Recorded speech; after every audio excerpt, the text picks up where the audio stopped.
zone looking for Pierce. Did he hang on? Yes. Touchdown. Back as I've been around. Here he goes again. Busts free.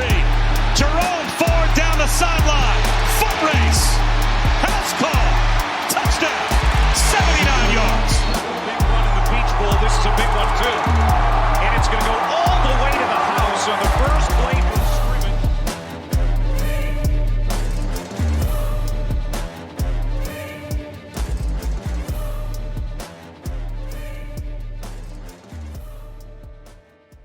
Bearcat Blitz, opening up another victorious episode on the Believe Network. I'm your host, Russ Heltman, joined by my co-host, Neil Meyer. Very shortly, he's from the frontofficenews.com, and I am from Cincinnati Bearcats on SI. Check out our works on those mediums, and plenty of exciting work to parse through on both sites after a 38-30 victory for the Cincinnati Bearcats over the Iowa State Cyclones, the number 26 ranked Cincinnati Bearcats football team now in the AP poll after getting the most votes without a top 25 slot in the most recent rankings. We'll discuss the big victory, the biggest and most impressive win at Nippert Stadium, arguably, in almost 20 years, and definitely the win of the Scott Satterfield era so far. We will discuss that, touch on the significance of this win, how UC's odds look in the Big 12 right now on FanDuel Sportsbook. We'll actually touch on that in just a few moments. Then we'll get to our top players of the game,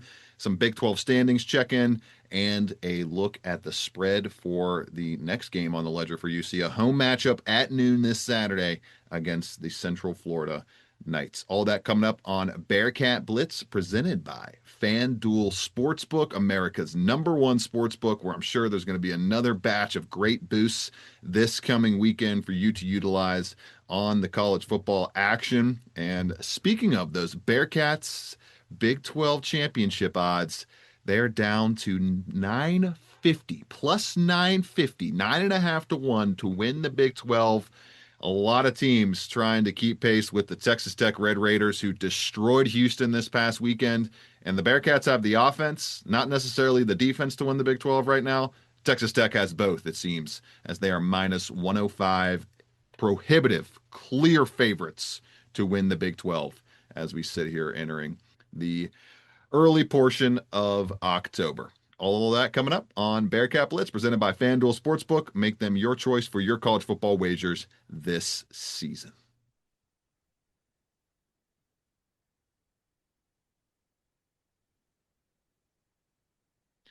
Neil, the Bearcats proved you and I right on Saturday. Pretty much right on the money with how we thought this game would go. If you want to get a good gauge on how some of these contests might play out and get some information ahead of the game for your wagers, check out Bearcat Blitz. We gave you the over, we gave you the team total, and we gave you 30 plus points. I'm pretty much predicted on either side of the ball by Neil Meyer and I, a 38-30 win for the Bearcats over Iowa State, a dilapidated Iowa State team that, Neil, is probably more like a top 50 squad right now than actually a top 15 squad as what they were ranked going into this game. But the number is the number. The ranking is the ranking. It's the first top 15 win at Nippert Stadium since 2006. It's the highest ranked win, I believe, since they beat Notre Dame on the road in the college football playoff season. It's the first ranked win of the Satterfield era. They were 0 for 5 against ranked opponents in their past 5 outings.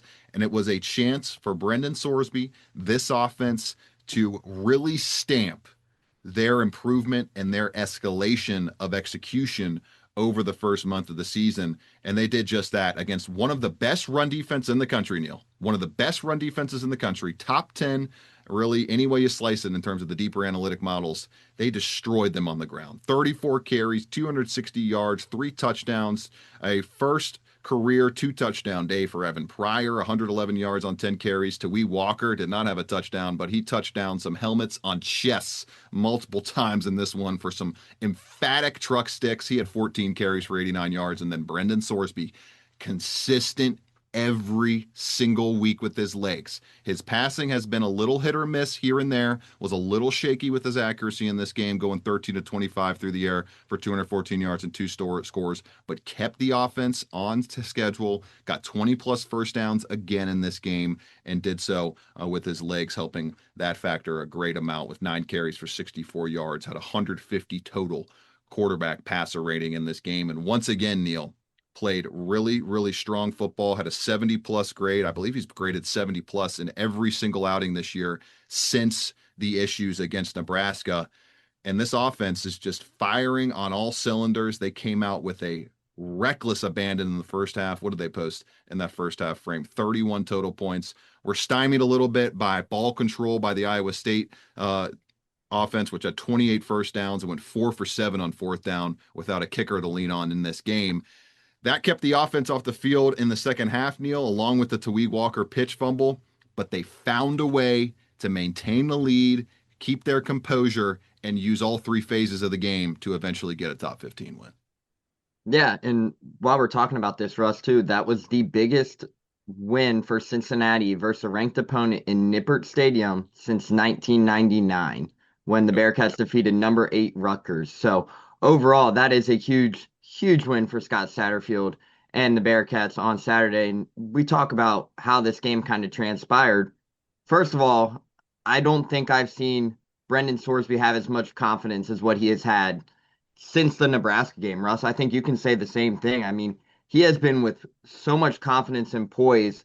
And I think what really set the tone was that Nebraska game for him. I mean, we had heard from a couple other players that he took that week between Nebraska and Bowling Green and really took it to heart and took that next step and was like, hey, I'm going to play with a chip on my shoulder. And he has done just that for Cincinnati over the last month or so, putting himself in contention to be one of the top quarterbacks in all of college football right now with his play. Obviously, he has been. I mean, he has been definitively a top 10 quarterback in the country, arguably top 5 in the country. Just posted another 85 plus ESPN QBR outing, 94.7, 99.8. 87 and 86 overall ESPN QBR since his 66.7 outing against Nebraska. Neil, he's playing like a Heisman Trophy contender right now. Yeah, and like you mentioned that, Russ, I'm not sure if you saw moments ago, but On3 just came out with their Heisman predictions right now. Hierarchy and they kind of thing, yeah. Yeah, and they have Brendan Sorsby listed at number 10 right now. So overall, That's too low in my opinion. He should be a top 5 Heisman candidate as he sits right now with his numbers. Yeah, and on top of it, Russ, let's talk about this game for one. The run game. You knew this was going to be a game where they had to come out and try to find a way to establish the run, but win the physicality matchup.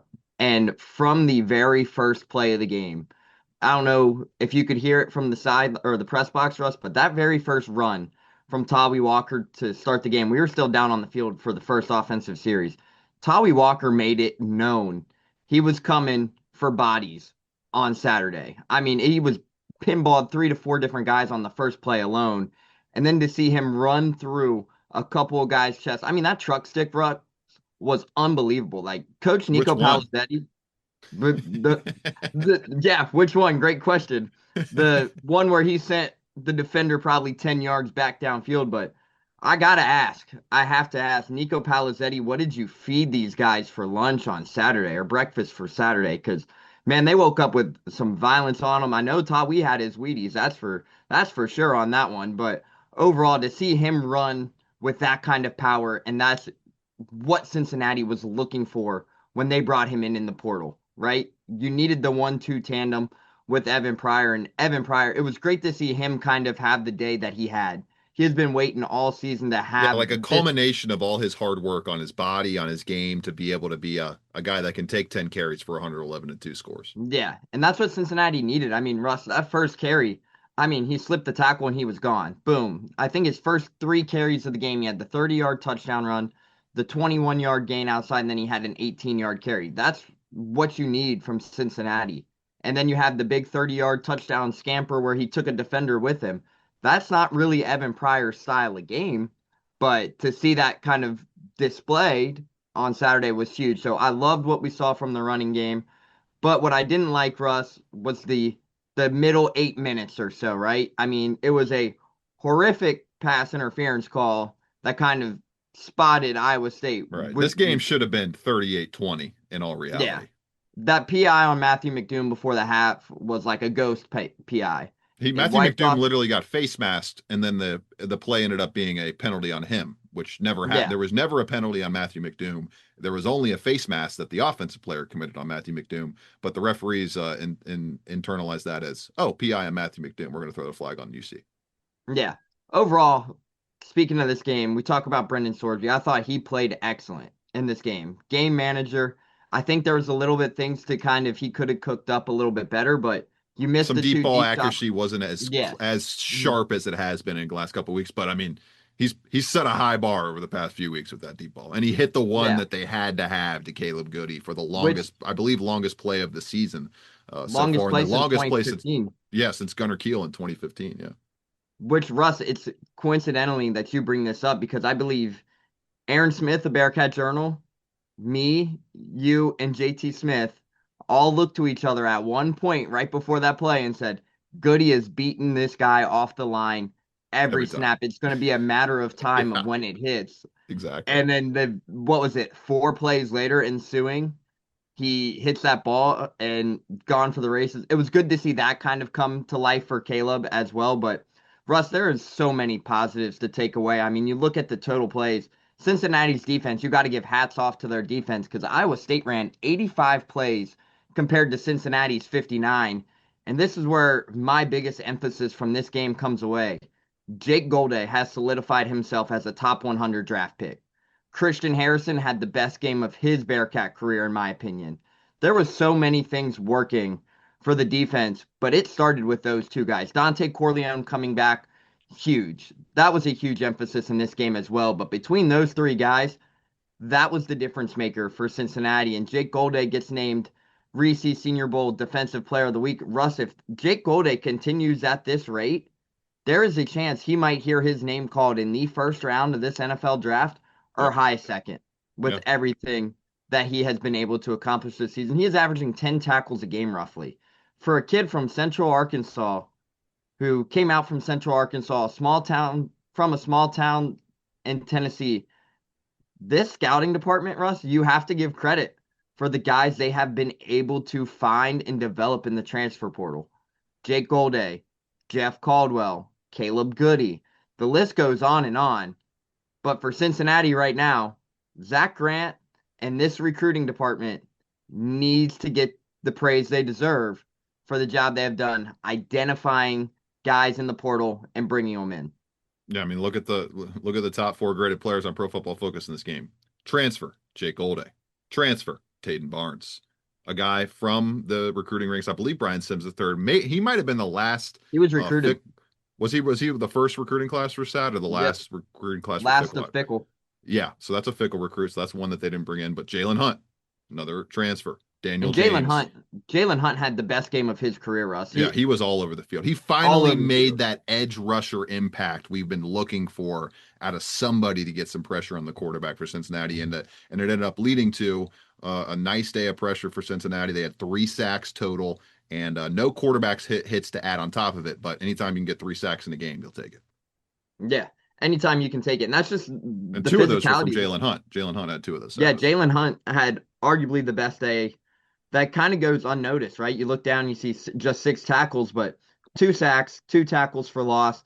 Jalen Hunt was everywhere for Cincinnati, and that goes back to what I was saying earlier, that I don't know what Nico Palizzetti fed those boys for breakfast because they were all over the place. I mean, Simeon Coleman, Russ, I don't think we can talk about the targeting call. I don't think he can really do much differently. Yes, he led with the crown of his helmet, but when Rocco Beck gets into a spin move and then ducks down, and you see Simeon Coleman in the A gap, I'm sorry, that's the last guy you want to meet in the A gap. Everybody kind of knows that from watching Simeon Coleman's highlights, but that was props to Rocco Beck for coming back from that kind of hit. But they set the tone early with how physical they wanted to be, and then with a hit like that, I mean, Nippert Stadium was waiting for a hit like that for probably the last 10 years. That set the tone for the defense and say, okay, let's go out here and let's finish this game versus a very tough Iowa State team. What a win for the Bearcats. 38-30 victory, their first win over Iowa State as Big 12 members, their first top 15 win of the Scott Satterfield era, and another, just like I said, Brendan Sorsby. I asked him post-game kind of if there was any accuracy issues or anything like that. It was just kind of some misses here or there that you aren't as accustomed to seeing out of Sorsby, especially with the deep ball, but I mean, that's been there for the most part all season long. He got it when he needed it in this one with the 80-plus yarder to Goody. And I mean, like we said last week, Neil, when you have a player leading your program playing as well at the quarterback position as Brendan Sorsby is playing, college football playoff is on the table for any team with that kind of magic at the quarterback spot. And we'll see if the defense can eventually keep growing, keep elevating, and get to a spot where it can kind of give this offense as many opportunities as possible to be able to take out a team like Texas Tech down the line, which has as much talent as anybody in the country and has the defense to match a really good offense, something that Cincinnati is trying to search for. One guy that definitely is pulling his own weight on that front in terms of the defense is Jake Golday. We'll get to some players of the game and Big 12 standings check-in, plus the initial spread for UCF to close out the show after these messages on Bearcat Blitz, presented by FanDuel Sportsbook, where Cincinnati currently holds plus 950 odds to win the Big 12 championship game, fourth, tied for the third lowest odds in the entire conference, behind Texas Tech at minus 105 and Arizona State at 6-1. They're tied at plus 950 with Utah after being 40-1, one of the 5 lowest odds chances to win the Big 12 just 3 weeks ago. It can change very, very quickly. And we will quickly get back to you after these messages.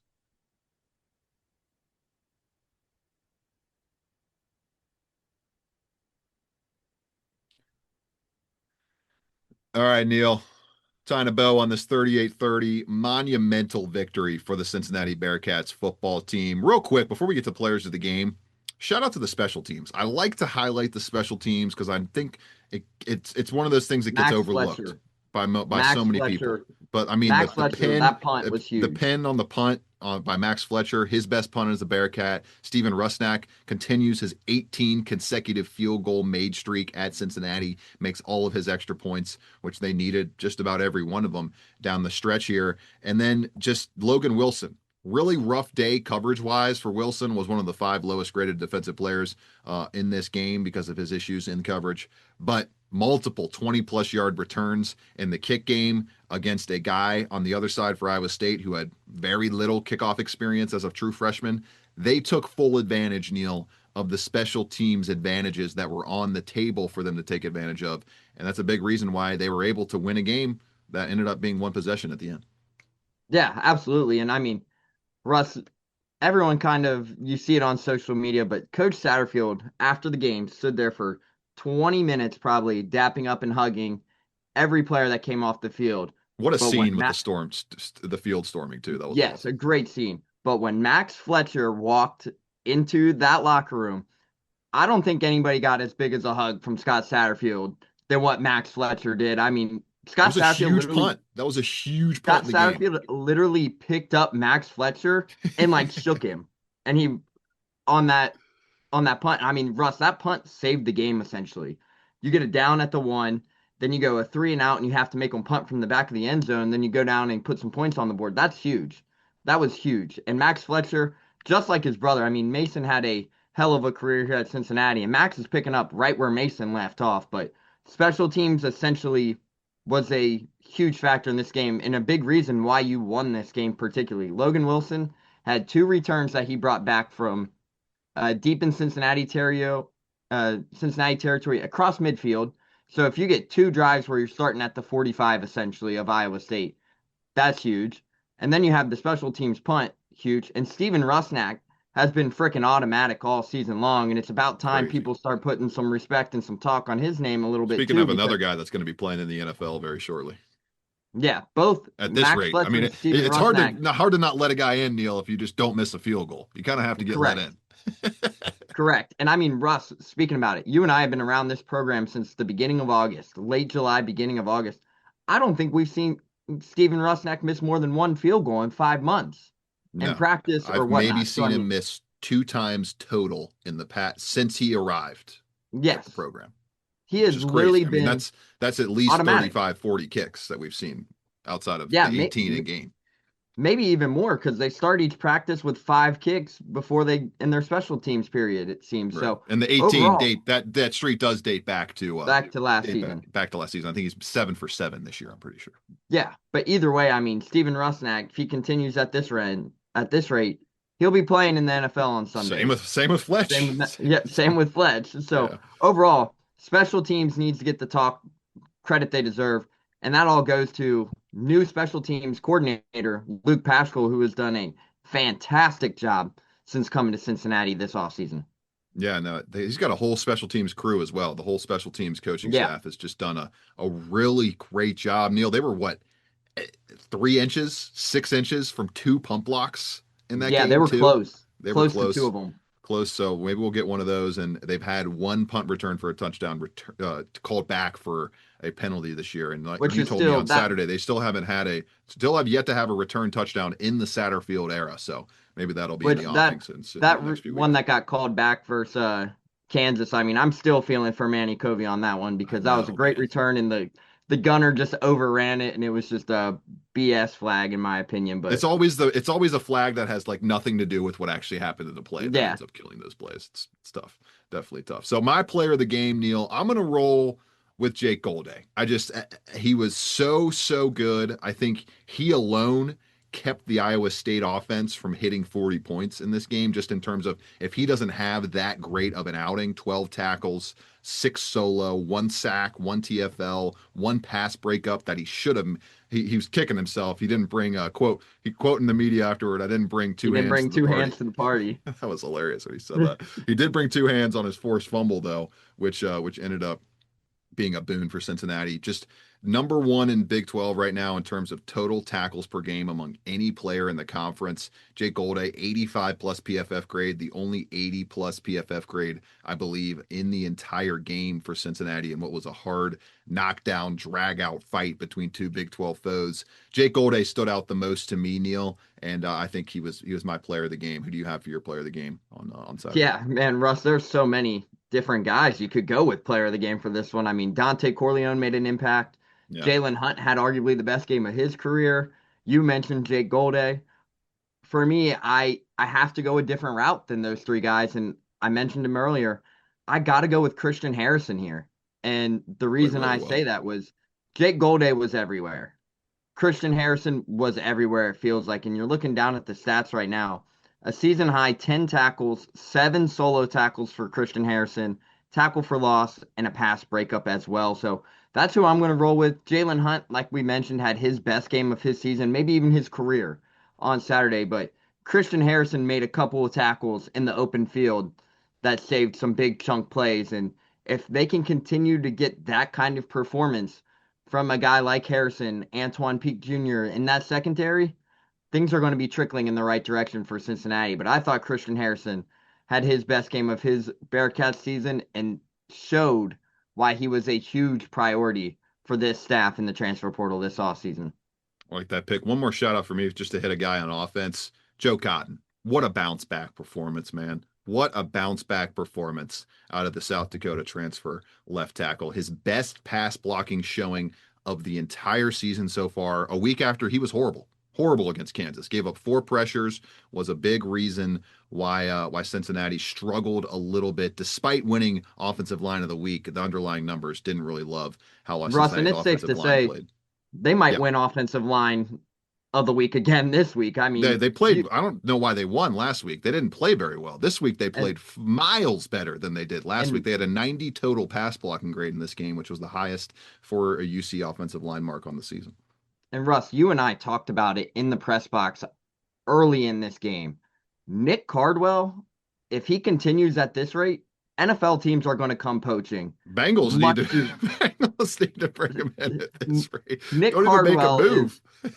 Nick Cardwell is working his way into an NFL job sooner rather than later. It's easy to say that. He has been with Coach Sapp for the last few years, but man, what the job he is doing right now, Russ, in college Very athletics, good. professional athletics, Nick Cardwell is going to be a name you hear talked about for offensive line jobs in the NFL, maybe even as soon as this offseason.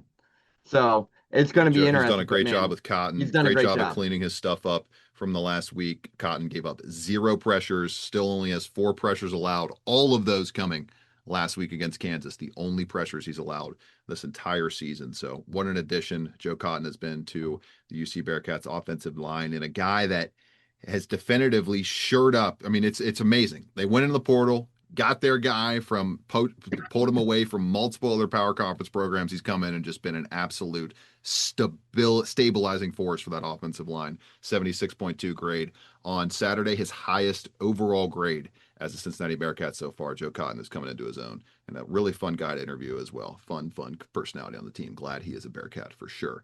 All right, Neil, Big 12 standings check, and then we'll look at the UCF spread and say our goodbyes here. The Cincinnati Bearcats, led by Brendan Sorsby, who is playing as well as any quarterback in the conference, are 2-0, 4 2-0 teams right now atop the Big 12 standings, including BYU, Texas Tech, Arizona State, and Cincinnati. And there are 3 2-1 teams sitting there behind them at Iowa State, Baylor, and Kansas right now. So, Neil, you see they have the schedule in front of them, really only facing, I can look at the numbers right now, but one legitimate kind of top 30, top 25 opponent the rest of the way. This is from last week's S&P Plus numbers, but when you look at the remaining games, UCF was 43rd entering last week. Oklahoma State was 103rd, Baylor 55th, Utah 18th, Arizona 49th, BYU 21st, and TCU